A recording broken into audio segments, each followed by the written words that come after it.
ToroCast, o podcast da Toro Investimentos. Sejam muito bem-vindos, esse é o ToroCast, podcast da Toro Investimentos, comigo, Daniel Herrera, analista aqui da casa, e hoje na minha companhia, Lucas Carvalho, meu colega de análise. Tudo bem, Lucas? Olá, investidor. Olá, Daniel. Um prazer estar aqui novamente. Legal. Hoje a gente vai conversar um pouco sobre as melhores empresas para 2020, aquelas empresas que a gente olha com melhores olhos. Mas acho que antes é interessante até a gente contextualizar um pouco, né? Explicar o momento de país que a gente está passando, Sim. a economia, em que ponto que ela está, para conseguir explicar também o que a gente está olhando em termos de empresa, né? Então, a gente olha para 2020 com bons olhos, a gente tem um olhar otimista aqui na Toro para 2020, muito em função da recuperação econômica. A gente está há vários anos esperando esse momento chegar e acho que 2020 é realmente a hora que a economia vai pegar um pouco mais no tranco. A gente já viu bons números no segundo semestre de 2019, o PIB já veio mais forte, a gente viu a produção industrial crescendo também, a gente vê também para 2020 a taxa Selic no menor patamar da história e com folga, a gente vê o crédito crescendo, que pode ajudar a impulsionar o consumo, o desemprego, mesmo que ele esteja muito alto, a gente vê ele caindo gradativamente, então se a economia retomar mais forte, esse emprego também deve acelerar, aí é mais renda, mais consumo, a coisa tende a se retroalimentar. E claro, acho que a espinha dorsal disso tudo são as reformas do governo, né? Então a gente já teve a reforma da Previdência no ano passado, que era uma questão fundamental, e a gente olha também hoje muito para a reforma tanto a tributária quanto a do próprio Estado, né? Da governança pública, são duas coisas que tendem a aumentar a confiança no próprio país, aumentar a confiança externa, trazer investimentos para o país. Então tudo isso em conjunto traz bons ares para 2020, né? Não, justamente, perfeito. E assim, outros pontos que a gente pode elencar também, o índice de confiança dos consumidores, dos empresários tem tido uma performance positiva ao longo dos últimos tempos, inflação bem controlada. A gente teve um choque em dezembro, principalmente por causa do preço da carne, né? Mas foi uma coisa muito pontual, meio externa, não era muito a conjuntura do próprio país. Justamente, a inflação controlada também é um outro importante condicionador para a gente mostrar que a conjuntura econômica está bem alinhada e a gente espera um crescimento do PIB acima de 2%, talvez para esse ano. Exatamente. E aí, então a gente vai passar aqui um pouco pelos setores que a gente está olhando, começar talvez pelo varejo, né, que é um dos que pode se beneficiar principalmente desse reaquecimento do consumo. Que empresa que a gente está olhando mais, Lucas? O varejo a gente pode desmembrá-lo em várias partes, né? Avaliando bens duráveis, que seriam eletroeletrônicos, eletrodomésticos. Dois pares chamam a atenção, Via Varejo e Magalu. Mas são cases bem diferentes, momentos bem diferentes, né, de empresa. Magalu é uma empresa mais consistente, com uma política de aquisição mais agressiva, né? Recentemente comprou a Netshoes, estante virtual, foi a última aquisição. Já tem operação bem redondinha, bem né? redonda, vendas crescentes, trimestre após trimestre, ROI da mesma forma. Já a Via Varejo, que detém as marcas Ponto Frio, Casas Bahia, com outro viés, um movimento de turnaround, de reestruturação operacional, novos gestores, novos sócios, com um foco principal que é o segmento online. Esse é um dos principais diretrizes da companhia para justamente diminuir essa diferença. Acho que para o setor como um todo, né? Tanto o Magazine Luiza quanto o Via Varejo, o grande competidor internacional que é a Amazon, todo mundo olhando para esse filé que é o e-commerce, né? Sair do e-commerce é muito difícil nesse segmento, é muito difícil uma empresa ter sucesso nesse segmento sem apostar muito forte no e-commerce. Envolve custos, né? A margem fica muito mais dilatada quando ela vai para o online. Sim. E essa é uma das principais premissas agora para Via Varejo. Tem outras também, outras vertentes, como o Banqui, que é o seu banco digital, já nasce com um grande número de clientes que pode ajudar a empresa a recuperar o seu valor de mercado e diminuir esse gap entre Via Varejo e a Magalu. E assim, a gente pode avaliar também, dentro do setor de varejo, vestuário, né? Um outro setor importante. Lojas Renner e Guararapes se destacam nesse setor. Lojas Renner é considerada a top pick, a preferida do setor, por ter uma operação muito eficiente, uma gestão muito eficiente, também da mesma forma como Magalu. Vendas crescentes, entregando ROI, retorno para o acionista cada vez maior. Então, Guararapes já entra um pouco... É um turnaround igual de Via Varejo, né? A empresa que tem que se reestruturar ainda, mudar um pouco sua gestão. Não na mesma proporção, por causa de Via Varejo é um pouco mais complexo, mas Guararapes também, inclusive contratando consultorias para avaliar o que pode enxugar custos, despesas, tentar tornar a operação mais atrativa, né, mais rentável. Mas são dois fragmentos do setor de varejo que a gente vê com bons olhos, que são muito sensíveis às variações econômicas. Então, se a gente tiver um círculo de crescimento econômico, essas empresas tendem a ter maiores vendas.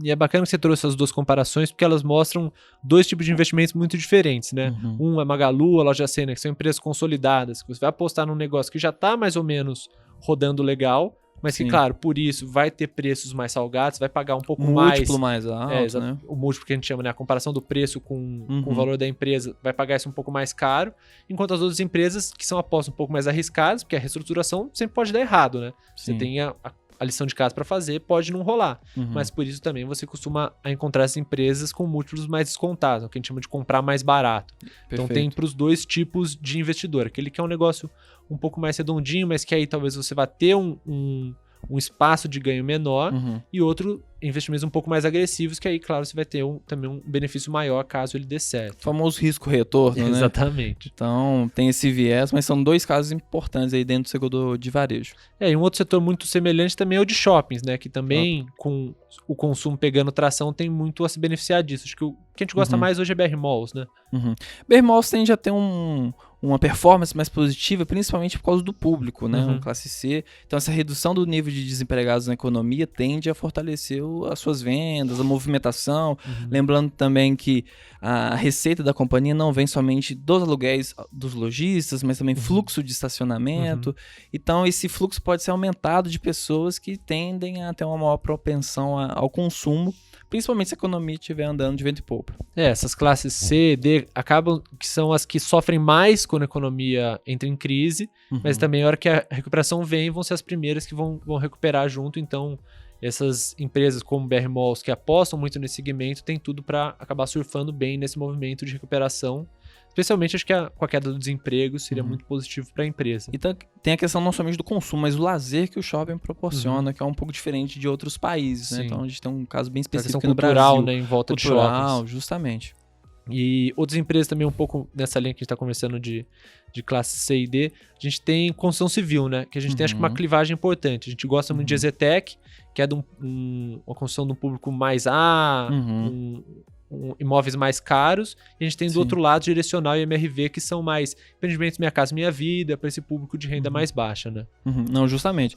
E o que a gente percebe é que nos últimos trimestres essas empresas, inclusive resultados, né, demonstrados em bolsa, mas também as prévias operacionais, têm mostrado vendas cada vez maiores, principalmente dessas duas, a MRV, a própria tenda Direcional, que atende esse público Minha Casa Minha Vida, elas tendem a ter uma performance muito positiva, e as vendas por si só mostram que essa é uma tendência. Lembrando que o PIB da construção civil, há pouco tempo atrás, voltou a estar no campo positivo, algo que não era visto há muitos anos. Essa era uma coisa que eu ia levantar também, né? A gente vê com a recuperação da economia, a construção também foi um setor que apanhou muito durante a crise, e agora a gente já vê sinais de que o setor tá voltando a acelerar. Aos poucos, né? O primeiro que entra em crise e o último a sair da crise, né?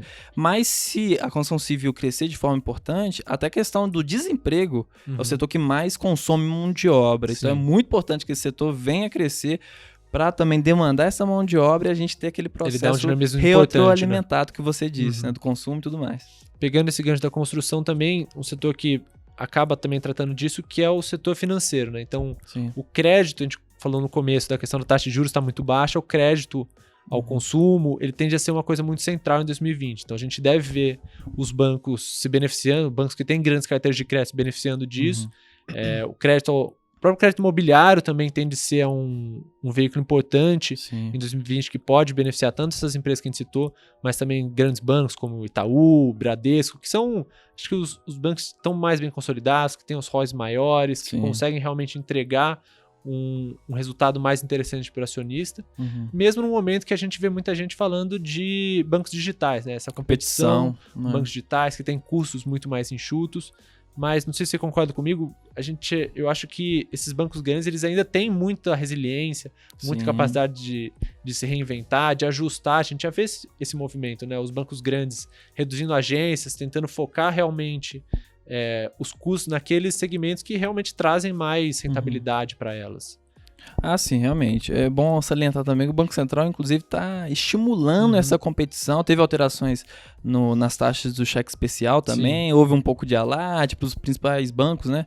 Mas a gente percebe que esse movimento, vários PDVs, planos de demissão voluntária, os bancos tentando... Estão fazendo lição de casa, né? Justamente. Incomoda um pouco a crescente desses bancos digitais, mas ainda é uma distância muito grande se a gente for avaliar os bancos digitais para os principais, né? Os 4 principais bancos. E a gente vê eles se movendo. Acho que esse é o mais importante, né? Eles não estão parados assistindo a competição vir, eles estão já há muito tempo galgando espaço e tentando se reinventar.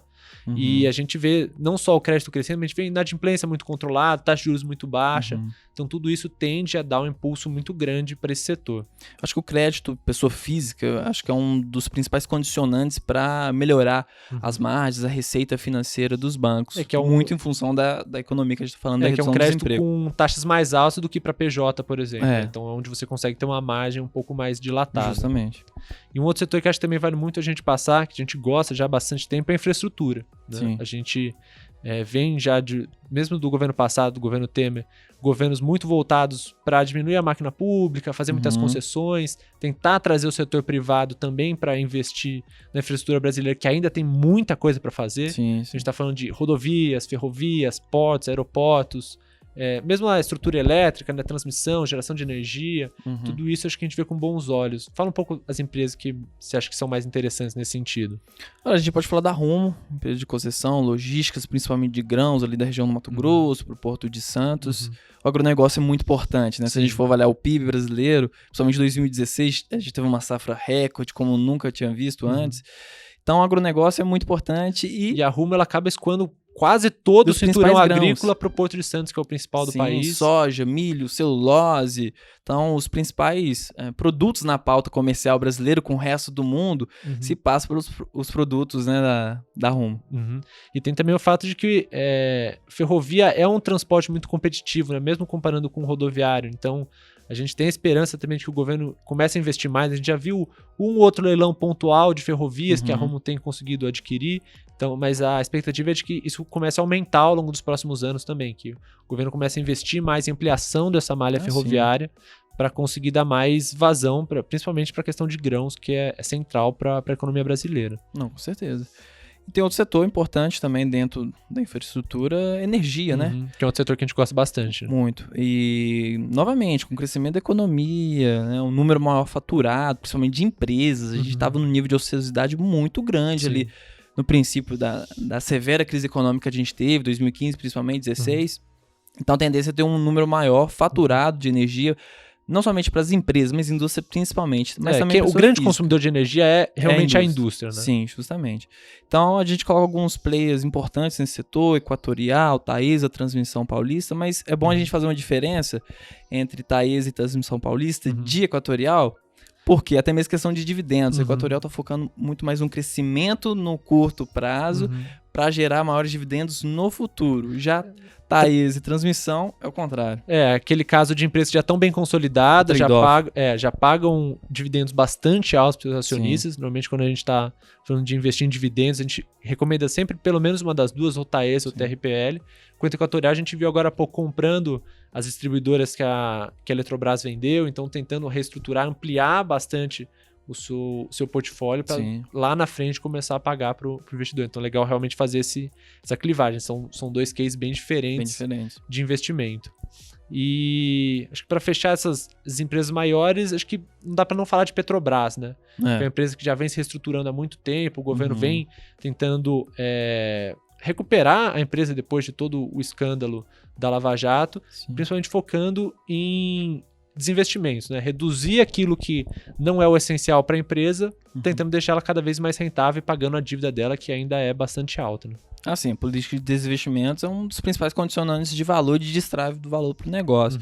E a gente percebe também que não somente essa empresa, como ela está se desfazendo de vários ativos, outras empresas estão se beneficiando. PetroRio, que foi até uma recomendação nossa no Clube de Pioneiros à Bolsa, um small cap, né? Rendeu mais de 100% para a gente. Mas a PetroRio está de olho nessas vendas da Petrobras para adquirir esses campos, justamente aumentar a sua produção. Mas Petro realmente é um ativo, além do seu peso em Ibovespa, é importante o investidor ter em carteira. Então a gente vê com bons olhos o crescimento também. Novamente, petróleo. Claro que reacende um pouco os temores de economia mundial, petróleo Brent, que ela avalia o petróleo Brent para referenciar os seus contratos. Então, fica muito sensível o preço do petróleo a essas negociações mundiais, China, Estados Unidos, Irã, Estados Unidos. Mas esse momento de tensões normalmente acabam pressionando para cima o preço do petróleo, né? Então acaba sendo mais positivo para a Petrobras. Mas para aproveitar o gancho que você falou de PetroRio, por exemplo, uma small cap, vou falar desse segmento que também é uma coisa que a gente vem olhando com muito bons olhos, small caps, são essas empresas de menor capitalização, ou seja, não são empresas do tamanho de uma Vale, de um Itaú, de uma Petrobras, mas que nesse momento, onde está todo mundo olhando para a Bolsa, às vezes são aquelas empresas menores que trabalham num nicho específico, que nem todo mundo está olhando, e por isso mesmo, às vezes você tem uma joia ali escondida que você, se você cavar bem, você consegue enxergar, né? Fala um pouco mais sobre essas empresas. Justamente, a gente tenta captar assimetrias no mercado. Então, quando a gente faz o estudo de precificação daquelas empresas, a gente consegue ver que o preço do negócio está diferente do preço em bolsa. Então, a gente consegue surfar de um crescimento. Foi isso que aconteceu com o caso de PetroRio, de Eneva, TOTVS, que inclusive agora está listada nas ações do Ibovespa. Portanto, a gente faz essa avaliação. Claro, não são todos negócios. O primeiro passo é entender de fato o setor que a empresa está, as suas vantagens competitivas. As vantagens competitivas vão ser refletidas em receita ou em custo, e isso vai torná-la mais atrativa ante os pares.